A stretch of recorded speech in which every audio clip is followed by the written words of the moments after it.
dari jauh. Oh, terkena palang pula ketika ini. Dua kali.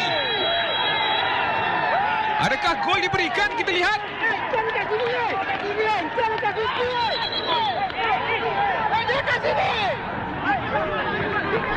Masih dalam perbincangan.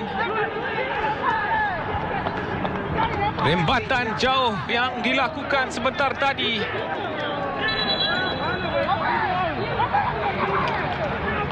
Nampaknya gol sebenarnya diberikan kepada Melaka United.